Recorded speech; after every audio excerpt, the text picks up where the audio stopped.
On Tuesday's class, or we started, actually it was on our block day, we started an activity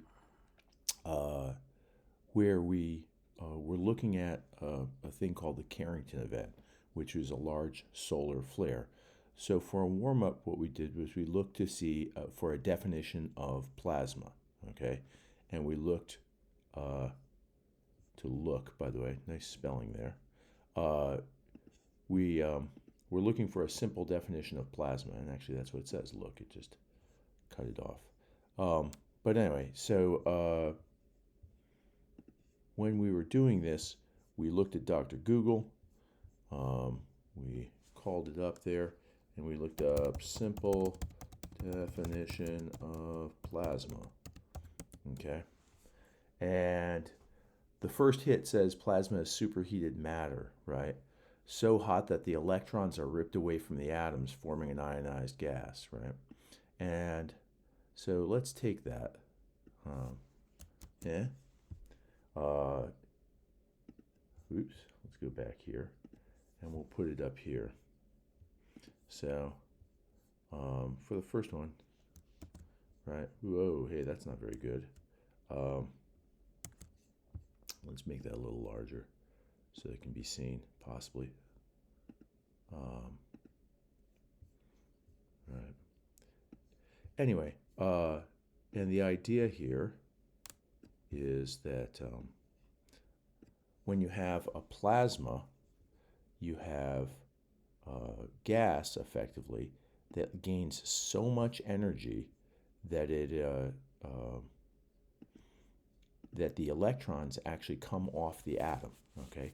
So that instead of being simply atoms drifting around in space, you have atoms and electrons, or positive ions and electrons, drifting around space. And this is going to become important because when the plasma moves side to side, like on the surface of the sun, it's like a big electrical current, okay? So instead of being similar to just wind, it's going to be like wind, it's more like lightning, which is what this second question is like, that this storm, right, fast-moving plasma is like a lightning bolt in that it is a large amount of fast-moving charge, okay? And so if you think of it, where we see plasma all the time is actually sparks, okay? Sparks are actually a superheated gas, and the way we see this, or a place that we might see this, is in something called a Jacob's ladder. And so if we take a look at Jacob's ladder, here we go, Jacob's ladder electricity, you can see something like this, right? And you might have seen these in like old science fiction type movies. And what this is just electricity, right, across these two rods. And what happens is, if the voltage gets large enough, the air between them ionizes, right? And a spark effectively goes across them. When the spark goes across them, it heats up the air, right? And the air is now less dense, and it rises up, right? And so this spark, right, that spark right there is actually a plasma. The air in between these two rods has become ionized, right? So high in energy, right, because of the large voltage, that it's ionized. And we get this spark across, which is hot and rises up, okay? So here on Earth, we only see plasma in electrical sparks. But the whole surface of the sun is also a plasma, okay? And that's going to be an important thing in this Carrington event, okay? Another thing that's going to become important is what happens when sparks form, okay? And we're going to look at a demo of a guy replicating what was called an experiment by a guy named Heinrich Hertz, and we're going to see how this looks. So if I take this guy and we click over here, let's see what happens. Oh, look, here it is. So we can hit play.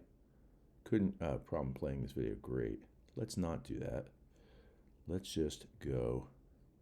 We will close this, and we'll go straight to the video itself, which I have. Well, actually, which I now have right here. That we have modified for our purposes. Let's open the lighter. Here it is. This is a piezoelectric element that produces a pulse of several thousand volts. Now, this guy just has a fireplace lighter, but it turns out that the thing that actually ignites the butane is this sparking device called a piezoelectric sparker, right, or starter. And so it's got two, when you press on this part, it generates a small electric spark. And he's got these two leads going to alligator clips, and he'll show you this in just a minute. There are these two wires that come from the piezoelectric, and we have connected these two wires in order to be able to get the pulse. Here we can see the spark jumping when we pull the trigger. Right. So we get our little bitty plasma right there. This is our setup to replicate Hertz's experiment. We have the spark. Now, I want to point out that he's got this copper rod on either side.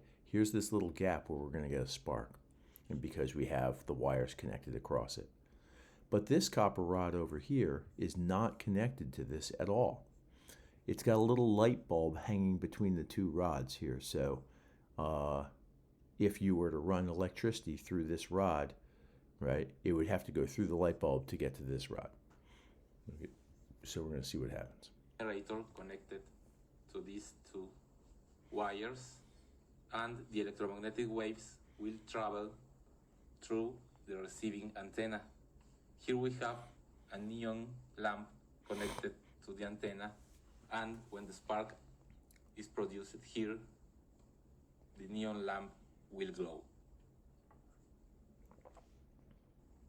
Okay, I will pull the trigger to generate the spark. Now you can't see the spark every time because it's a video and sometimes the frames miss it. Along with the spark. But if you look at it, every time there's a spark, the light bulb lights up.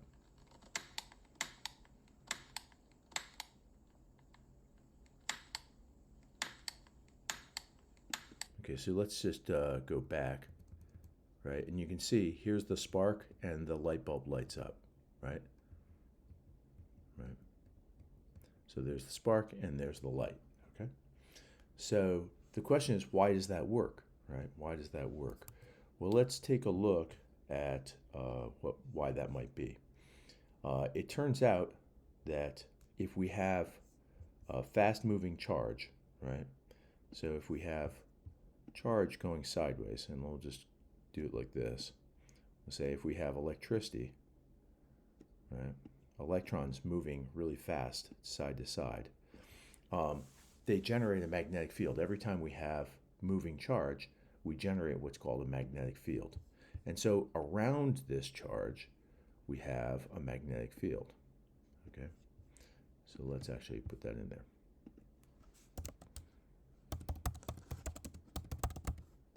And I can spell, honest I can. Right? And so there's this magnetic field that's generated every time we have current.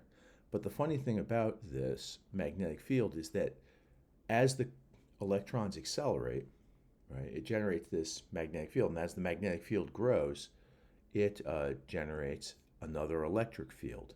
And so what we end up with is another electric field right next to it, right? And right. And so let's see if we can do this right. Electric field, right? And so we get an electric field next to it. And we can actually keep on going with this pattern where we generate, right, magnetic fields and electric fields, right? They can just keep on going because one creates the other. Okay? Now, this pattern can just travel outward away from that first moving charge, right? If eventually this electric field gets to another electron, right, then that electron will suddenly be accelerated, okay? And so suddenly you'll get motion of charge, right? And you're like, well, this seems unrelated to anything I've ever seen, except that let's suppose this electron here was on the sun, okay? Let's suppose this were the sun.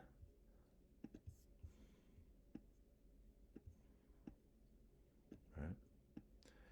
That could be moving charge, such as plasma drifting across the surface of the sun.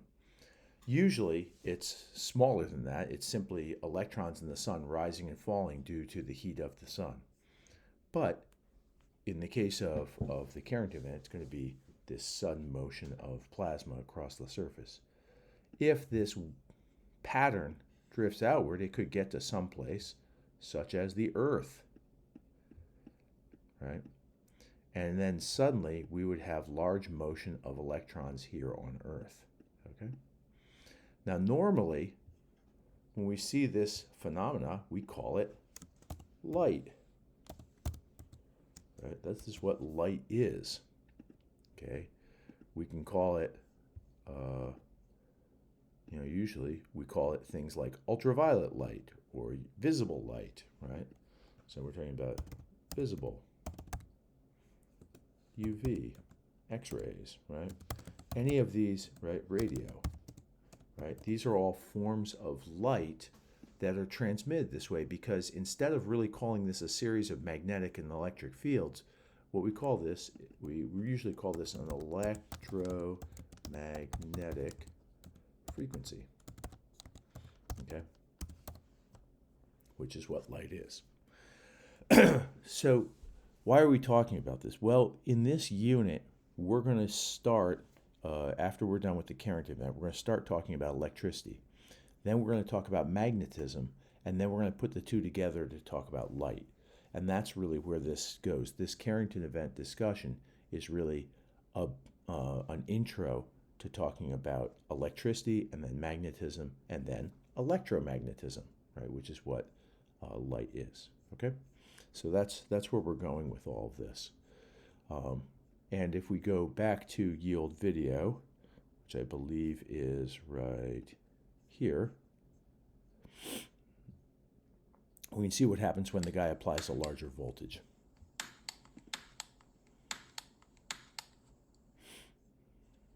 We will now try a more powerful arrangement. We are using now a high voltage power supply. You can build this power supply following the link to the video that is now on screen.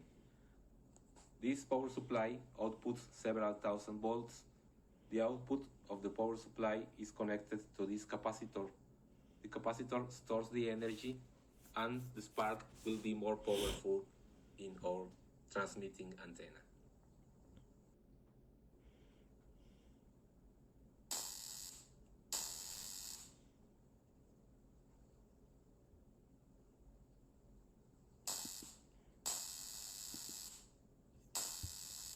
Right.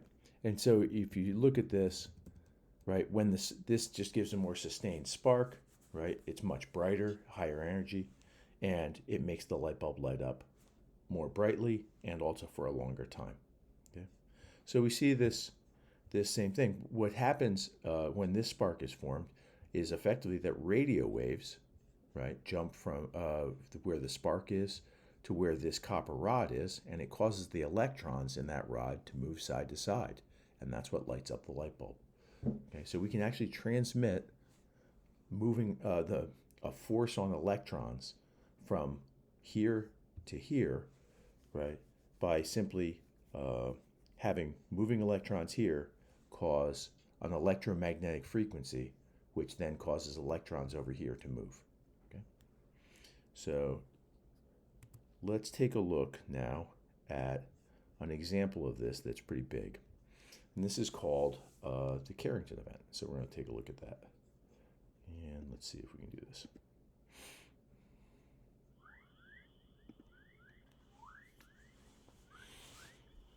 What would you do if we lost power for an entire month? A year? Forever? While this might seem like a dystopian nightmare, it could actually happen. The culprit? Well, it's out of our control and out of this world. On September 1st, 1859, amateur astronomer Richard Carrington noticed some interesting sunspot activity. What are sunspots? They're darker, cooler areas on the sun's photosphere, the part of the sun we see with visible light. What I like about this particular part of it is they're saying that sunspots are caused by cool spots on the sun, right? In other words, this motion that you see, right, in the sun's surface is caused by a cool spot. Well, we know from last semester, if I have a cool spot here and the rest of it is hot, we're going to get what we call convection. That might sound familiar, right? Where the gas is dropping down in one place and rising up in other places. And that means that we'll get rapid motion across the top of the sun as the gas moves from the hotter area towards the cooler area. Okay? So this motion of the sun is going to be driven by convection, almost like a giant storm, like a hurricane or a tornado. Okay? Visible light. Carrington projected an image of the sun onto a wall and made sketches like this one. He first saw an extremely bright band between A and B, which then traveled to C and D over the course of 5 minutes before disappearing. What happened across the world after that was, well, shock. By the way, 5 minutes sounds like it's moving pretty slowly, but you have to remember that the sun is very big. Sparks were seen raining down from telegraph wires. Telegraphers' fingers were burnt by the electrical charge. Oh, that one also bugs me a little bit because they use the word telegrapher, and I'm not certain everybody knows what that means. You might remember in the 19th century, people used telegraph to communicate. The guy would push down on a little button, and go ... dash, or whatever it was.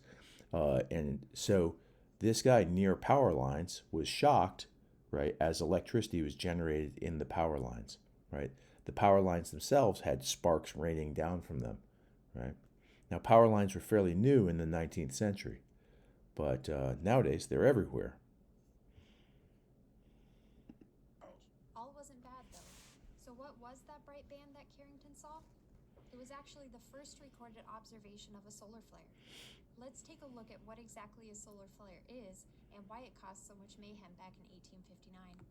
Sunspots are caused by the sun's magnetic field. As magnetic activity increases, the field lines stretch and twist. And again, magnetic field activity increases because of the motion of the charged particles here on the sun.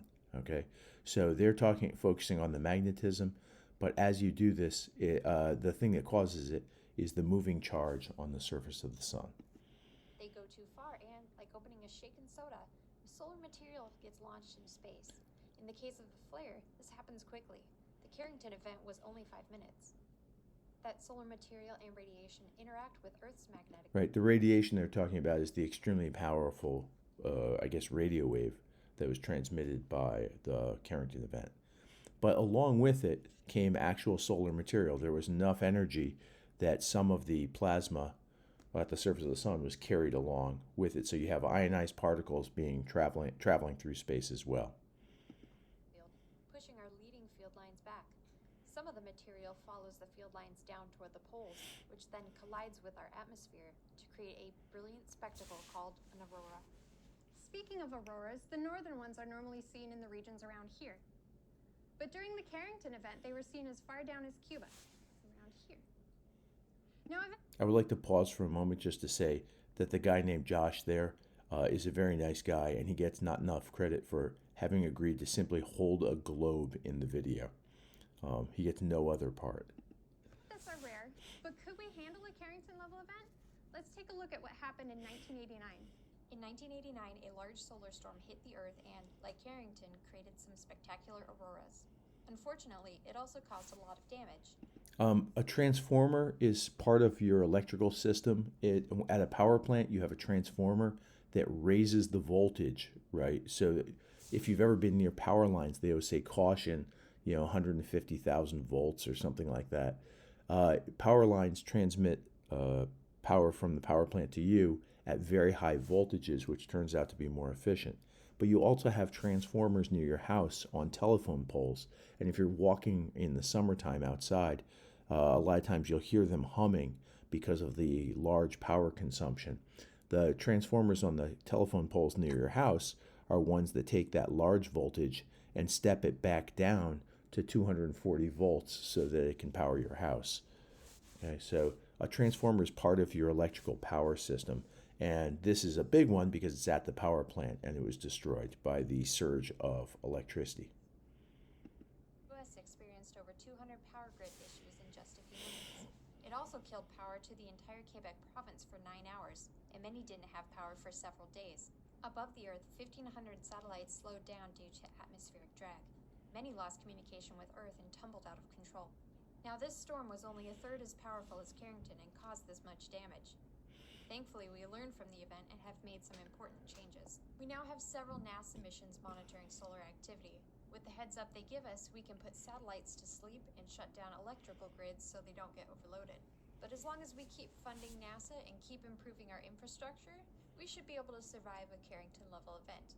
If the sun decides to throw us an even greater storm, well, let's just hope it doesn't. Okay, so their system for avoiding a disaster is to monitor the sun so that we know when the surge of a solar flare would actually occur, right? So that we can prepare for it, because a solar flare, because it generates current in conductors, affects our power grid and our communications grid, because those are all large electrical systems, okay? And that's what they're talking about. So, what do we do from here? Well, the next thing you're going to do is you're going to go to the module and you're going to find the handout on the Carrington event. Okay, so let's go there and let us find this handout. So if we go to the class and we go to modules where everything important is, we find this worksheet. And if you weren't in class, you'll need to print this out, or you can download it and do type in it online, right? But we click on this, we will get a copy of this thing. This is in my drive, so I'll simply open it up from here. It is somewhere up here-ish. Let's suppose it was right here. Okay, and so there's a link to this worksheet here on the Carrington event. And what you need to do is you need to read these sources. Now, what we did in class is we paired up, and so you read 2 sources and your partner read 2 sources. However, if you're doing this by yourself, why don't we say that you'll read 3 of these, but it's a good idea to read a couple different ones. And if you look at here, this one's labeled Carrington and Other Observations. So if we look at this one, this is a good one to look at, and we called up here, we get this reading which actually has Carrington's own observations. Now, if you're watching this, you can simply read it here, right? And just pause the video, right, as the text goes by, and you can read different parts of it. But it actually tells what Carrington saw on that day because it's from his journal, okay, which is pretty cool. Okay, so description of a singular appearance seen on the sun on September 1st, 1859 by R.C. Carrington. So that's one of the articles, and that's a good one to read. Another one that is pretty useful is this history.com article. And it describes the same thing, but it has a little bit more stuff, particularly at the end. Here it describes, no, I don't wish to subscribe. It describes what Carrington saw, and so you can see that first part. Right. And then it talks about what happened to the telegraph lines, right? And then it talks about streams of fire pouring forth from the circuits, which is pretty dramatic, right? So large sparks, basically. And evidently we can buy personalized solar system apparel. I don't know what solar system apparel really is, but on the morning of September 2nd, right? It's describing again what they actually saw. Okay. Right, and then sky on fire continues this. And so they've got a really nice description of what happened here on Earth as a result of the Carrington event. And again, if you're reading this, this is fine. You don't need to actually call up the links. You can just pause the video and read this part. Oops, not that part. Evidently, we can get a biography of Barron Trump also. This is awesome. Anyway, and so, oh yeah, here we go. And a couple things it talks about, right, has determined that it talks about things that astronomers now know about solar flares, right? And it talks about how solar storms actually happen with some frequency, and what the total cost would be to a solar storm if we did nothing about it and it damaged our power grid and our communications grid. Okay, so again, you can read that off of this video if you want. NASA has another website on the same thing, and this is a good article as well.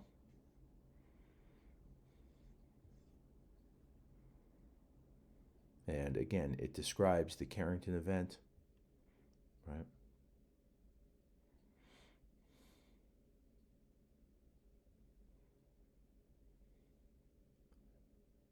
But then,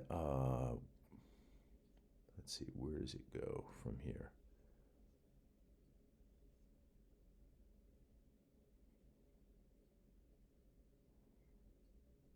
Let's see, is this still the Carrington event? I believe it is. Oh, no, yeah, that's right.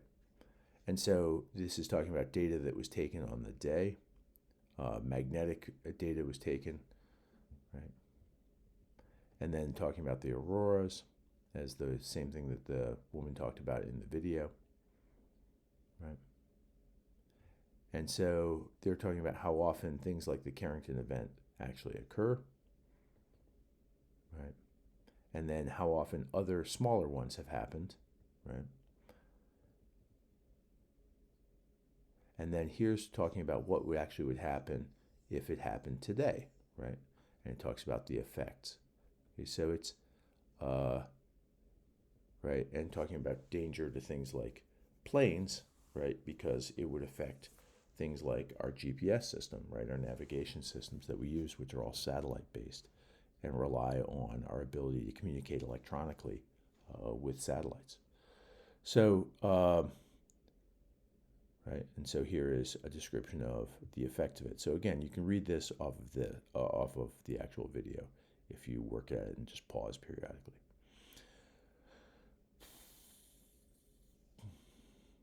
All right, and it talks about, I think, the actual cost of such damage to the world, to the United States after such an event. Okay, so those are three sources that you could read. If you take a look at them, you can summarize them here, right? And it says use a full sentence for each article. Well, 3 articles, 3 sentences. You will probably need another sentence or so, just because it's tough to summarize a whole article in 1 sentence. Okay. Then this one says describe what the observations made at the time. So you want to look at the articles and say what actually happened here on Earth that people saw. Okay. And so this is there. As we said, both in the History.com article and the NASA article, they just have a pretty good sized section on what happened here on Earth. Now this has to be done with a partner because we wanted you to have good observations, and so we wanted you to see if your partner noticed something that you didn't. You can't do this if you're doing it by yourself, so don't panic about that. But then what they want you to do is take a look at what modern astronomers say about these events. And there have been mentions in both the NASA article and the History.com article of what people say about these today. Okay, so you should read that and report, because this is interesting, trying to figure out what would happen if an event like this actually happened today. And then lastly, it says, what do you think would happen if a storm of this size were to occur today? Should we do anything to monitor or prepare for it? And so at the end of the articles, they talk about things that we might be doing to help us avoid a problem like the problems as a result of a solar flare. So you want to take a look at that. So those are the only questions. You can type them into the capture sheet and then print it out. And when you come back to school, bring me that copy and I will grade it. Okay. And that is that.